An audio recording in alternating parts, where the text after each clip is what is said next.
Hey there, welcome back to another installment of the Offset Podcast. And today we're talking about a not so exciting topic, but one that's really, really important: backing up and archiving.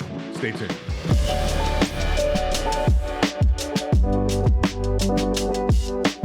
This podcast is sponsored by Flanders Scientific, leaders in color-accurate display solutions for professional video. Whether you're a colorist, an editor, a DIT, or a broadcast engineer, Flanders Scientific has a professional display solution to meet your needs. Learn more at flandersscientific.com. All right, welcome back, everybody. I am Robbie Carmen, and that is Joey Deanna. And Joey, we are here today to talk about, as I said in the tease, a subject that's not all that sexy, not all that exciting. It doesn't get really people, Maybe not to you. people really going, and that is the idea of backing up and archiving, right? I mean, how many times have we over the years heard, sob stories of all sorts, right? Of things going bad, wrong, very fast for people. And our first question is, oh, well, just restore your backup or go to your archive or whatever. And they look at us with this like white, stare going, well, about that. I didn't have a backup or an archive, right? I think it should be in every post-production Bible. It should be preached from, mountaintops that backing up and archiving is something that you have to inject into your DNA if you want to work in 100%. production and video post-production, right? There is nothing worse than that horrible, horrible, horrible, horrible feeling when you realize that something is gone and you're not getting it back. And in fact, Joey, we just had this happen 5 minutes before we got on. Yeah, we had to dig into an archive and undelete a file that had been inadvertently deleted. And this is it's something that I think you need to run under the assumption that you're going to need it, right? It's like, people that ride motorcycles say there's two types of motorcyclists: ones that have crashed and ones that will crash. Right. There's two types of operation of computers: ones that have failed and ones that will fail. So if your data structure, however you're storing the important assets that you need, is not fault tolerant enough to handle a full failure of all of your data going away, you're sitting on a ticking time bomb, because there is no 100% reliable data storage method anywhere. Yeah, and I think the important thing that I'll just riff on that to say is that, one, no matter how good the marketing that you look into somebody selling hard drives, computers, etc., it's all just a matter of time before something goes wrong with that eventually. 100%. And then two, they measure it in what's called mean time before failure. Oh, yeah. Average time it takes for the device to fail. This means the failure rate of these devices is 100%. It's just a question of time. Right. And then the second part about that, to riff on that, is that, and I think this is going to be a theme for this episode, is that it is not a one step or a one size fits all approach. We are going to make the case in this episode of a multi-tiered approach to archiving and backing things up, because honestly, there are different levels of this to what you need depending on the project, but also cost plays a factor, capacity and speed plays a factor. So we're going to dive into all three of those things. But Joey, the first place I want to start is this concept, because I think these phrases, and we even do it back and forth wrong sometimes too, but the difference between backing something up and a true archive. In your own words, kind of give us what the difference is between those. Well, simplified to the very core, an archive is saving things for a long time for the ability to get them back. Yeah. A backup is for fault tolerance and recovering from failures. So your backup is there to get you back to work when your storage explodes. Right. Your archive is there for when a client asks for a project to come back, you can get it back for them. And both of those things have very different technical requirements, logistical and operational requirements, and cost implications. And in fact, I think we'll talk about this in more detail later. Where your responsibility as a vendor lies changes between those two categories, right? I feel that most vendors would agree that they are responsible for the backup side, no matter what, right? The client Right. isn't trusting you with their data and their project. They expect you not to lose it mid-project. Correct. However, archiving, nobody can be expected to manage someone's data forever Forever. for Right. free. So there are costs and schedules and fees that can be associated with that can and should be managed. So you really got to look at both of these as two kind of completely separate things with separate solutions that are both very important. Yeah, no, I 100% agree with that. So, let's start with also some vocabulary that I think is going to be germane to archiving and to backup. And again, we'll dive into both of these scenarios in just a second. And I want to bring these vocab words up just because I think that a lot of people, some people use them, some people have no idea what we're talking about, and then there's just I just feel like I'm on a mission to kind of standardize this language a little bit because it does get a little confusing, and I think it pertains to both kind of avenues of things, both backing up and archiving. And there's three words that I want everybody to kind of know, right? And they are online, nearline, and offline, right? And we can use those to kind of accurately describe where in the life cycle data is.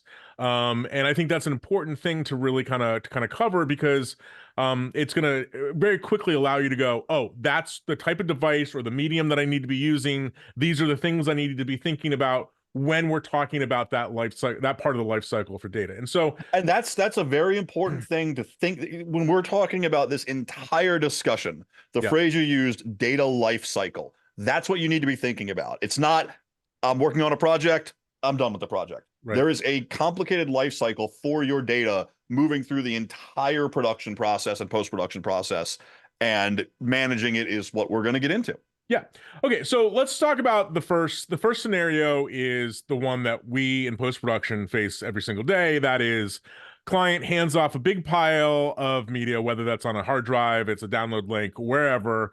We need to initially transfer and store that stuff somewhere, right? Think about this as our active storage, but in our discussion, I'm going to use that word again, online storage, meaning this is the storage that is generally going to be the fastest, the most accessible, your best storage, if you will. And so in our case, that's various NAS arrays. It could be your biggest and best SSD attached to your system.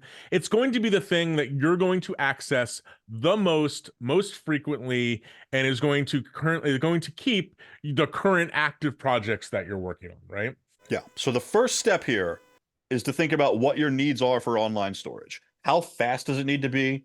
Do multiple people need to access it? Does it need to be a NAS, or can it be direct attached? Right. And most importantly, how redundant does it need to be? Because that determines the rest of the backup strategy. Here's our first line of defense. Okay, I want to stop for a second and pick up on something that you just said there, which I think is really, really important, right? Because I see this happening to people all the time. They go, well, I got my stuff from client. It's on my biggest and fast online storage. It's, whether that's a NAS or SSD or whatever. And they stop there. But you just said something that's really important, and that is the word redundancy, right? And redundant does not mean one, as far as I'm concerned, I think you'll agree with this, does not mean just because it's on one unit or one drive that we now have redundancy at all. And that includes if you're using a RAID or a ZFS or some other technology, even though, redundant is the R in RAID, right? It's not a backup. Okay. And that's an important thing. Think about it more like fault tolerance, right? Like, yeah, you could have a hard drive die within this unit and we still have data, right?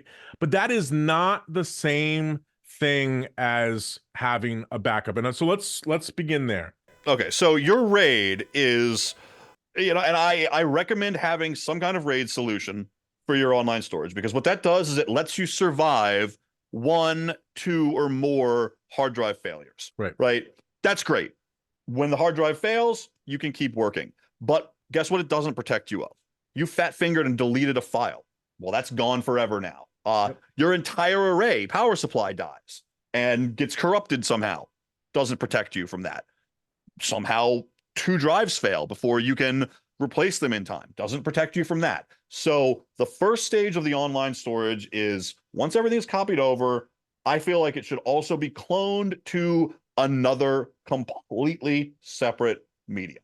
So that's 100%. stage 1, right? And that's what we do with our projects, right? We have the NAS systems, everything goes on the NAS, and then there's an active projects folder, and that gets a nightly clone to a completely separate RAID 5. So our NASs are RAID 6. They can tolerate 2 drive failures.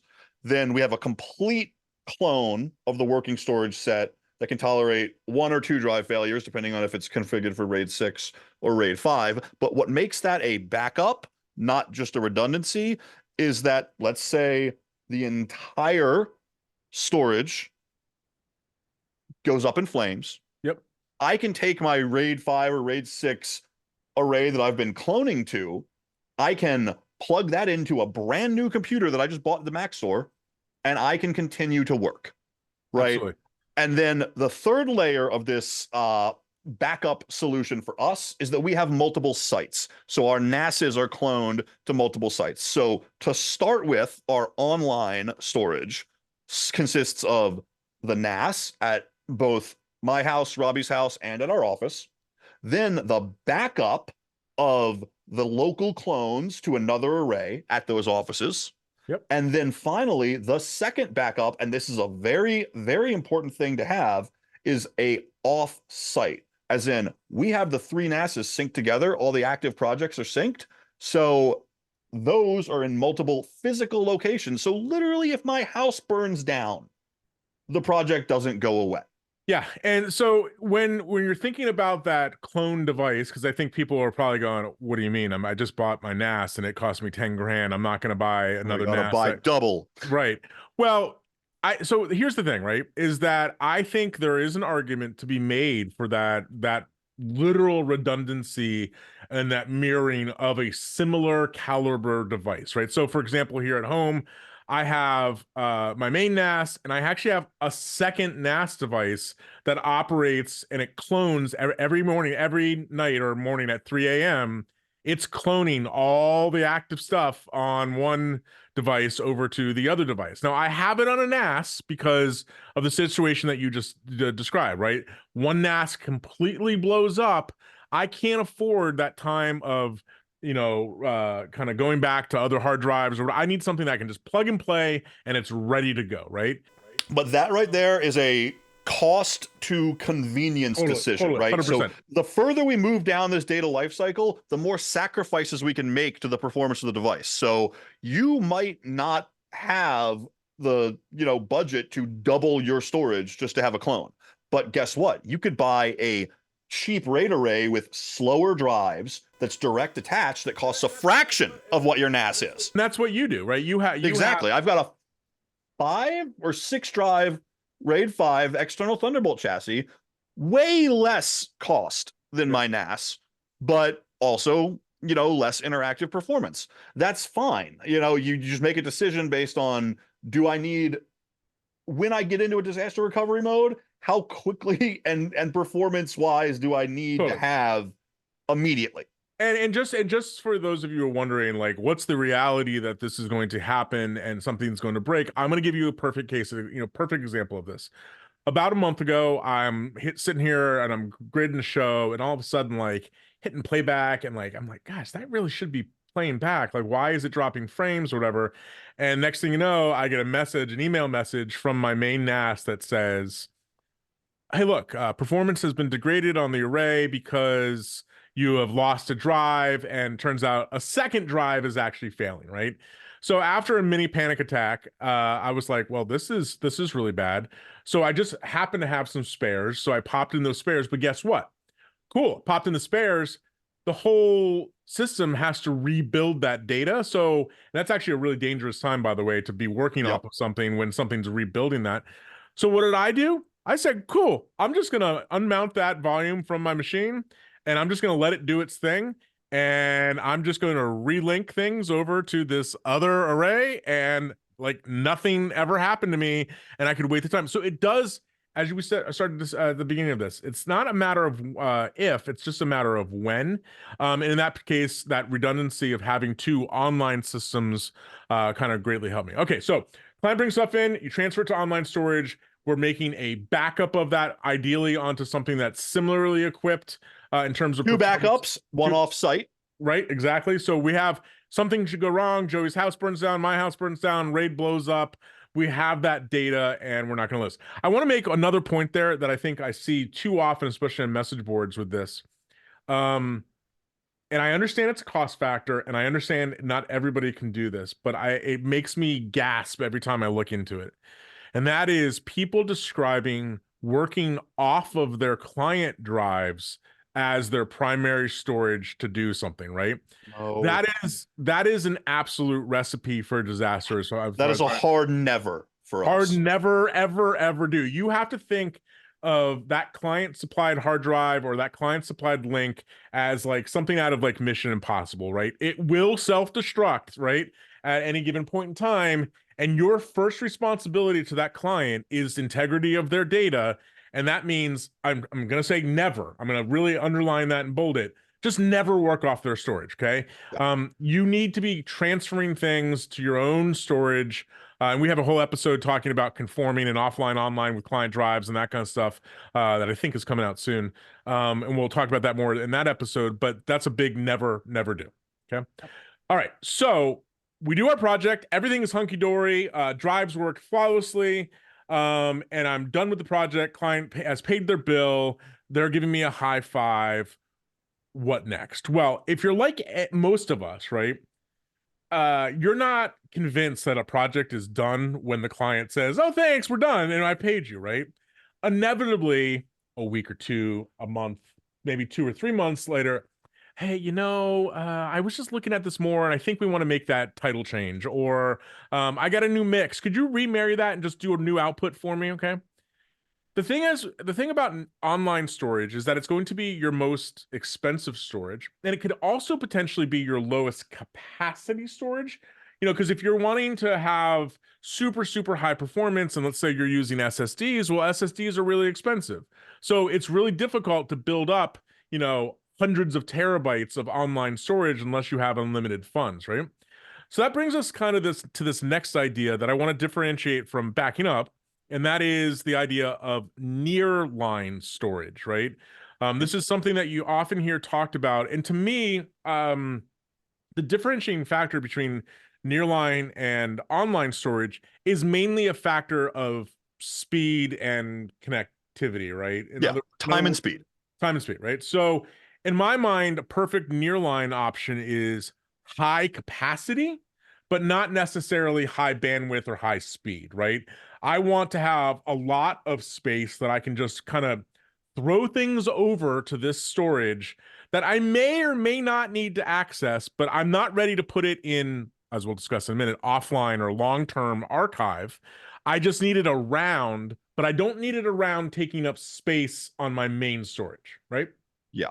And again, we got to look at the pros and cons here, because if we take it off of our main storage, we're losing one layer of redundancy. So if we go to a separate nearline storage, or if we use the same clone volume as our nearline storage, you do need to make sure there's some other level of redundancy there, because if it's only sitting on a single RAID drive now, where you're between your online and your final archive, well, you're in a really dangerous spot, because now you could lose that data. My personal kind of mentality on this is that I like to go to the offline, to what we're going to talk about in a little bit, which is a full tape archive.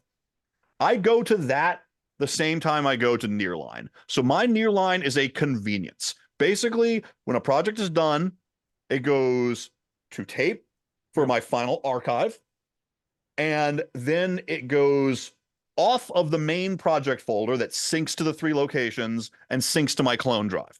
So in nearline world, I can still get to it if I need to, but if it gets blown up and I have to blow it away, I've got it on tape, right? So it's just a matter of time versus expense versus speed. Right, exactly. And to be clear, nearline storage, as we're describing it, is a convenience. It's, I consider a good online storage and a good archive solution and a good backup solution to be necessities, right? Nearline is a convenience to, the client comes back now I don't need to restore from tape, or I don't need to keep this online forever. I agree. And in a certain level, your backup of your online storage is kind of your nearline storage for all intents and purposes, right? Yeah. We kind of made it out to say like, oh, well, we have the super. I mean, that's a best case scenario that you have something as high performing as your online storage as your backup for that or your nearline. But in reality, the case that I see a lot of people having is, oh, okay, I have everything on my fast NAS and, high capacity NAS. And now I went out and bought a Thunderbolt RAID as you have. And that's my nearline, right? It's just, and I agree with the idea that it's kind of a temporary location, right? It's kind of a nice to have thing. But the other way of looking at nearline too is that, if you have high enough capacity online storage, and you have an archiving solution that you trust, you might be able to, in the truest sense, forego nearline, but your nearline essentially just becomes your online backup at that point, right? It's a one and the same thing. So in my case, I'm actually kind of backwards. My clone volume is smaller than my big NAS because of the order in which I bought things. So my nearline solution is a folder on my main NAS where it doesn't get cloned to the essential backup area, right? But it's still accessible, so I don't have to restore it from tape if I need to.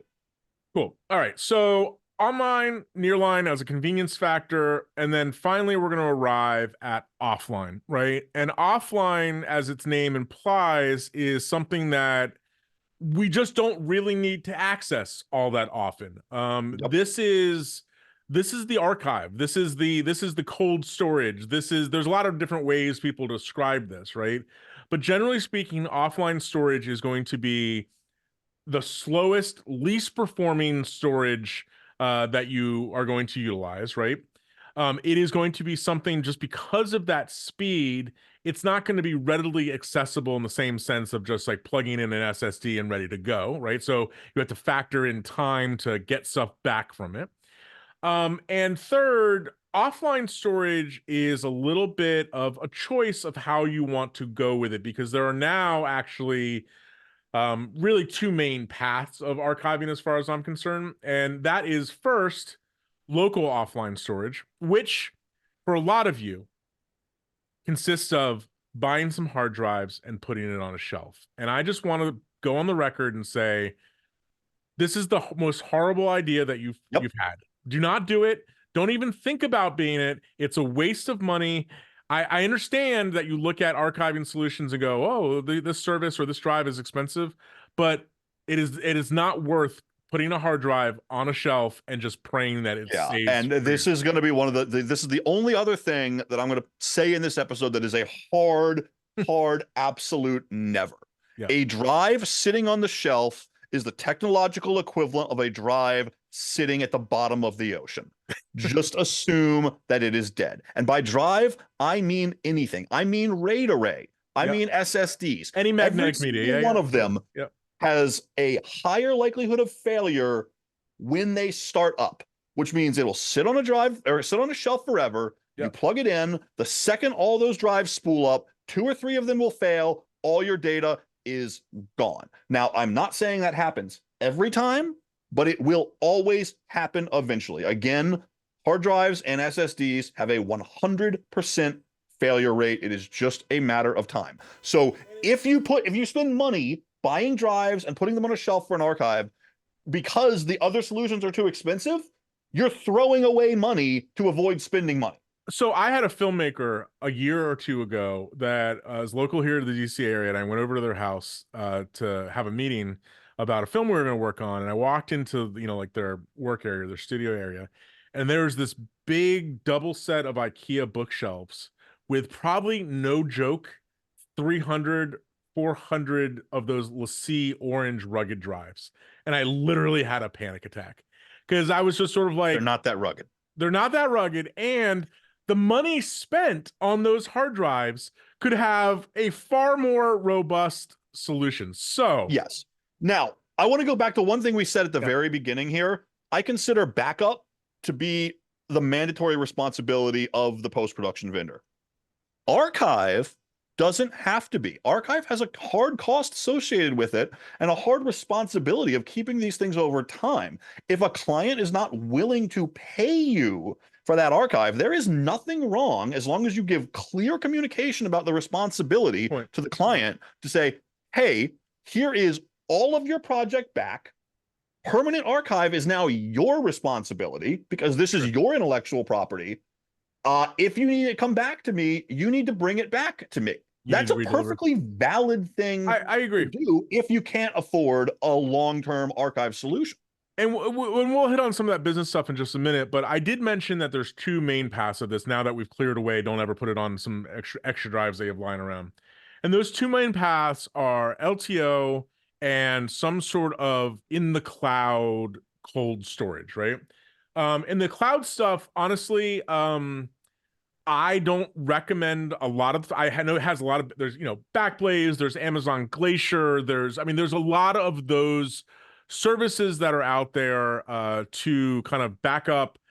Very, very, very cost effectively. We're talking about a tenth of a cent per gigabyte or something like that on some of these, right? The downside of going to a cloud cold storage archive like that or offline storage is it is going to take, in our workflows, it is going to take a long time to potentially get there and even longer to come back from there, right? Mm-hmm. That's one of the reasons that it is so cheap is because these data centers have, Mount Everest worth of drives sitting in a rack. And these are something that they treat it just like we're describing. It is offline storage for them. So to get something back from there, it requires, a lot of effort on the data center's part or whatever to get it back. And I've just never found it for our volume of media. Any given project might be 4, 5, 6 terabytes and, times 20 at a time in a month, you got 20 terabytes, 30 terabytes to back up. And the hard part too is also, your data size needs for archive never shrink, right? So the more you archive, the more your monthly bill goes up and it'll just never go down. You're only adding cost to a recurring monthly fee. And if you're not recouping that from your client, then it's just not economically viable. So those solutions, in terms of, like I said, Amazon Glacier, Backblaze, Backblaze, and the Elk, I think they're valuable. I think they're valuable to a point, and for certain types of data, for sure. Smaller files, project files, Photoshop files, graphics, some of those kind of stuff. Yeah, of course, that's going to be quick, easy to get up there, long-term storage. But for moving terabytes or petabytes of data, not going to be on the top of my list. Especially not for a smaller studio, right? Yeah. For a large company that has existing cloud contracts and a normal monthly cloud spend that scales up and down with their needs, the cloud archive is a fantastic solution. I think for businesses like Robbie and I's size, a local LTO is better in most cases. Okay, so LTO, or linear tape open, which is the most obtuse name ever, right? People look at it and I say to clients all the time, oh, we're just gonna put that back on tape, and they look at me like I have two heads. I thought tape was dead. Yeah, I thought tape was dead. What are you talking about? Okay, LTO is a data tape format. It has its roots, and we're probably dating ourselves a little bit here with going back to the days of DAT and Worm and all these kind of these tape technologies that were out there. LTO has become a standard archiving medium that literally everybody involved in big data uses, right? These tapes, a single tape has a shelf life of 20, 30 years. It's, think about it this way. It's what your bank uses. It's what, governments use. It's, it is a verified, bona fide archiving format that is designed for longevity and for, future restoring, right? And there's a couple things you need to know about LTO besides just the name of it. Number one, there's two components of an LTO system, or really three components. There is the drive itself, right? This is a physical piece of hardware that has connectivity on it sometimes, and we'll put this in the show notes. There's a couple different ones out there. Could have, Thunderbolt backplane where it's Thunderbolt connectivity. It could have SAS connectivity right in the backplane. They're all SAS. They're all SAS. All LTO drives are SAS. There's a couple vendors that make really convenient enclosures that have things like Thunderbolt or USB to make it more accessible to desktop computers. Yeah, and these days, there's only a few companies that are actually making the actual drives. IBM comes to mind. HP might. IBM, Quantum, HP, and I believe there's one more. The LTO stands for Linear Tape Open. It is a consortium of those companies that make the drives, and they all are the same standard. So there's no like IBM version or HP version or Quantum version. Right. They're all cross-compatible. So there's the drive itself, there's the tape, which is the physical medium that gets stored on. We'll get back to that in a second.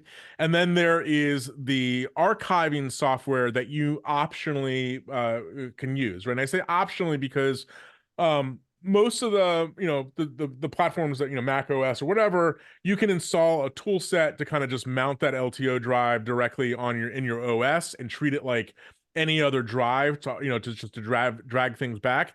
Now, to be clear, it's not like any other drive. It's not as fast as any other drive. You're not going to have that interactivity, but you can, through a technology or a standardized format called LTFS, mount that as just like any other drive and copy it back. You may want to consider, and there's various tools out there, we'll link to some of them in the show notes, but there are archiving pieces, LTO archiving software. Think about it as a piece of software that builds a database about the content that's on that tape, right? Yeah, it tells you what tapes have what files. And more importantly, the LTO software is usually designed to make your copies and interactions efficient. LTFS as a thing, it presents to the operating system as a regular file system. So you think you can just open up Explorer or Finder and start navigating around. Right. But when you start navigating around, like in Finder, if you open up a folder, it's going to like look at all the files and try to make thumbnails. Well, if all those files are on tape, that tape drive is going to be spinning up and down like crazy. You're going to get a beach ball and be like, what's going on? Yeah. Right. Your normal file system interaction on the computer is not designed for tape. And there are programs available that, yes, they copy via LTFS, but they make it more of a tape-based interaction, so you're not waiting on the tape drive. Yeah, and they do a lot of things, including formatting, erasing tapes. They can add some metadata to the tape, that kind of stuff. There's a lot out there. Hedge comes to mind, yada yada.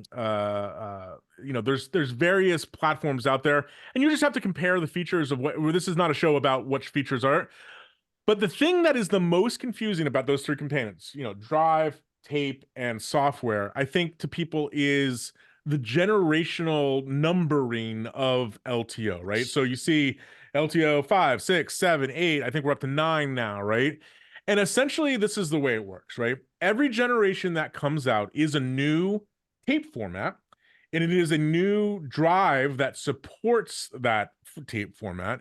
And essentially what you get over every successive generation is usually two things: increased capacity on that tape, right? So, going from a couple terabytes, 5 or 6, I forget how many terabytes 8 and 9 are now, but it's LTO 8 is 12. 12, right? Okay. And then that's so more capacity on a single tape, and then generally speaking, some speed improvements writing back to each tape, right? Now, those generations are really important because any given LTO drive so let's say you go out and buy an LTO 8 drive. The way that the standard works is that an LTO 8 drive will read and write 8 tapes. It will read and write the previous generation. So if I got an 8 drive, it will read and write 8, and it will read and write 7, but only at the specs that 7 was originally capable of. Yep. And it will read only another generation back. So in the case of LTO 8, read and write 8, read and write 7 at 7 speeds and capacity, and read only from 6. You have an LTO 4 tape, guess what? You either need to get an LTO 5 or an LTO 4 drive to be able to support that. You cannot read that. And the reason for this is that this kind of technology is a very long-term investment with a very long life cycle, right? Like Robbie said, these tapes can last 20 to 40 years. Yep. So it is not something like the latest iPad where a new generation of tape comes out and you need to jump on and buy the new version to stay up to date. No, you make an investment in your archiving solution, yep, and that is an investment that lasts years and years and years and years. There's no reason why, if you have an LTO 7 drive, you need to move to an LTO 8. I was going to say, you have to buy more tapes. I'm on 7, and I've probably been on 7 for 5 or 6 years and really not running into any limitations other than I have to use more tapes than you do because you have an 8 drive, right? So Exactly. that is something to consider. I generally find with LTO, I think probably every 6 or 7 years I consider an upgrade. And by that time, if it's a huge jump in capacity or a huge jump in speed, maybe. But that And investment, part of this also is, the cost of entry, the biggest cost of entry is the drive, right? The drives range from like 3 $2 to $3 grand. to 6 or even 7 or 8 thousand Oh yeah, dollars. yeah, exactly, for You sure. can save money by buying a generation back. Oh yeah, 100%. And the tapes are cheaper too. So that's a generational thing about LTO. When it comes to the software, again, LTO software, mainly think about it as a database for being able to quickly find and restore things. Because great, you get it on tape, but now who knows what you have. That's a big thing. But the other thing it helps you do is things like make redundant backups, which I'm going to talk about in a second. So you can actually have multiple tapes at the same time be written, especially if you have dual drive systems. So one of the things to understand about LTO software, and this is a change that happened, what do you think? Probably around LTO 4, LTO 5, was that prior to that, yes, LTO was an open standard, but there was a lot of people that were doing their kind of own Yep. proprietary ways to write that tape, right? Their own. My old Quantel EQ system literally plugged SCSI into an LTO drive and archived in completely its own format. And that's how it worked, right? Yep. Only another Quantel could pull those tapes. Right. So that's not a concern for modern archiving, but it is something to pay attention to if you have you'd be surprised. I mean, clients say, "Whoa, I have this project I from have an 12 LTO. I have a project from 12 years ago and I want you to restore this," right? And you plug it into your drive and it looks like the tape is dead. First thing is it might be one of those proprietary formats. And so unfortunately, with one of those proprietary formats, the only thing you're going to be able to do is get that piece of software that tape was originally written to be able to read that, which brings us to the change that happened right around then. And it's important for people to understand this technology of LTFS. Essentially, LTFS is a open file system that is shared between manufacturers and is used by everybody pretty much now. But what this means is that I can make an LTO archive on my end and bring that, assuming that they have the correct hardware to support that generation of tape, I can bring that tape anywhere and they can mount it. So for interoperability, delivery, there was a period for a while where a lot of networks like Discovery Channel, for example, were asking for deliverables on LTO as an LTFS tape, right? And they had some specifics about metadata and stuff. But the beauty is you can make archives and deliverables like that. So that asks the question that we've been hinting at and going around over the course of this episode is that what is the business model in post-production for doing this, right? I want to clarify something that I think is, if it's not abundantly clear about Joey and I's outlook on this, I want to make it perfectly clear. We archive for sanity. And what I mean by that is that the feeling that we get of data going, hitting the delete button is just not something that's in our DNA, right? And so we invested in these solutions long before we were offering it as a service to our clients. To me, an LTO drive is like anti-anxiety medication. I'm not. Like, I need to tell an anecdote here because, and sorry, this is not meant to poke fun at you, but and I feel you on this. I remember last summer, Joey about to go on vacation with his family, right? And he's like rushing. You could tell like he was rushing when I talked to him on a phone call. What are you doing? He's like, I'm just trying to write another tape. I'm just trying to write another tape. Literally could not leave the house for vacation without archiving some stuff because of the anxiety associated with data. And I'm right there with you, man. I feel the same way. So it's one of those things that, like, if you're obsessive compulsive like us and you're scared of data loss like us, it's probably something you want to just think about doing anyway. But I don't think, as Joey pointed out a few minutes ago, you could back up that online storage, do the project, deliver the project, give it back to the client, and just wipe your hands of it. That's totally an option. So it brings up the idea of, do we charge people for this? And I think it really kind of depends, right? I try to do it more and more and more and more. We have rates for long form and short form archival. And we have rates for restoration, which is an important part about this. Years later, they come back to us. We got to find that tape. We got to restore those files back from tape to nearline or online storage. And there's time involved in that, right? So we have rates for long form and short form for that. What that rate might be is something that I don't think there's probably much standardization on. I think it varies, depending on what people want to do. It's also something that I would urge you to include in your project proposals and bids Yep. on everything. Just have that fee, make it transparent to the client, right? And I think the one important distinction to make to the client, if you're going to charge for this, is we are archiving the media that you delivered to us, and we are archiving the work that we did. It does not mean that you are archiving everything for that project for the client. Yeah, we're not becoming an archive vendor. Right. If you wanted to offer that as a service, great. It seems like a headache to me to take mountains of data from clients to archives, and it's a lot of wear on your tapes and drives. But I think that's something important just to make sure, like, hey, I'm not backing up all your camera originals. I'm just backing up the conform that you gave me or something like that, right? Yeah, and I think the last thing I want to talk about on the business and billing side of this is, like Robbie said, we archive just about everything, right? That for our own sanity. That doesn't mean that we nickel and dime every client on every single archive. If it's a 30-second spot, we're probably not going to put a line item on the bid of tape archiving, right? But if it's a 2-hour feature, yeah. Yes, we're going to talk to the client in advance, explain to them what the process of LTO archiving is, and say this is what it costs to archive it.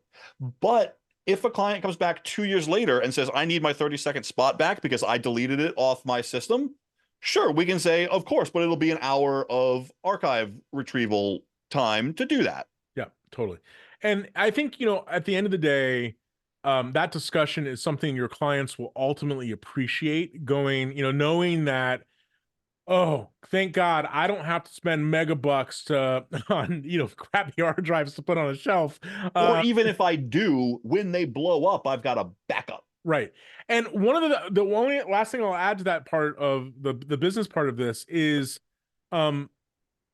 I think it's important that clients walk with their data as well, right? There's no guarantee that they're going to come back to you. So one of the things that I would consider is when you're making that archive of a client's project, that you think about doing it in duplicate. And we didn't really touch on this, but duplicate LTO authoring is something that from a pure data integrity point of view is something that you probably always want to do. Want to have that tape, have it just like a backup of the online storage. We're backing up our archive to 2 different tapes should something go wrong with that, and ideally putting one of the copies in a separate location from the other copy. So, whatever, office burns down, we're not losing 2. But what I tend to think about like that is, hey, I'm going to make 2 copies, one for us to keep and one for, a deliverable for the client to have. So I am going to charge them not just the archiving and restoration fee, but the nominal cost, the 50, 60, 70 bucks or whatever it is for, LTO 7 or so tape, and charge that as a line item as well, just so they have their own copy of it. And as LTFS, they can bring it anywhere they want if they need to restore. So let me just wrap this all up. I'm going to try to wrap this up in one nice little bundle here, because I know we've talked about a ton of things. Sure. First, backup is different than archive. Yep. Backup is an absolute requirement. Archive is negotiable with your client. We've talked about very expensive solutions from beginning to end, right? Every single thing that we've mentioned has a cost associated with it. So you got to look at your data lifecycle and where it's required to be redundant, where it's required to be fast, where it's required to not be fast. Come up with your own strategy that works for your workflow, your budget. But like anything else, there's ratios of cost to benefit, and you need to analyze that kind of yourself and figure out what makes the most sense. But having that plan, having real backups in place, having an understanding of what RAID can and can't do, what backup is, what archive is, I think is just absolutely essential to anybody working in post-production. And when you look at those costs, right? When you look at that initial investment of I need to buy extra drives, I need to buy extra tapes, I need to buy a tape drive. Joey's telling me to spend thousands of dollars on this thing when I've never had a problem just plugging in my SSD. Well, let me just tell you this. I have worked in post-production for almost 25 years. 25, between Yeah, 20, 25 You're years. getting old, man. Yeah. I have been around computers my entire life. I've been around computers in post-production for literally the entire time computers have been used in post-production as data devices. I have never, ever once lost an essential piece of customer data. Yep. I have endured hundreds of hardware failures and software failures and temporary losses of data of many different things. I have never, using these philosophies that we've talked about, I have never lost a customer project. It's one of those things where people are cavalier about it because they haven't had the pain, the guilt, the agony of losing. And all it takes is one time for somebody to be a true believer. But I think if you really digest what we've talked about on this episode, the time to become a believer is not in the middle of it happening, but is ahead of time. And yeah, I would concur that, spending 2, 3, 4, 5, 6 grand, whatever it is for an LTO solution, or an additional RAID or whatever, seems like a lot of money up front. And it is. But in the grand scheme of things, think about the detriment to your business, your reputation, all of that kind of stuff. If in the middle of a, super important project, things go wrong. And I've seen those arguments, right? Like, like the operator blames the client for not having done their own like, you just have to go into it assuming that the client doesn't care or understand how to maintain data integrity. And as we said at the top of this episode, that should be, besides the amazing creative work you're going to do, data integrity should be your, it's the 1B to the 1A of being creative, right? That data integrity throughout the entire pipeline and life cycle is something you should consider. So awesome. I think this is a great talk. If you're new to LTO, new to archiving, feel free to leave us some comments.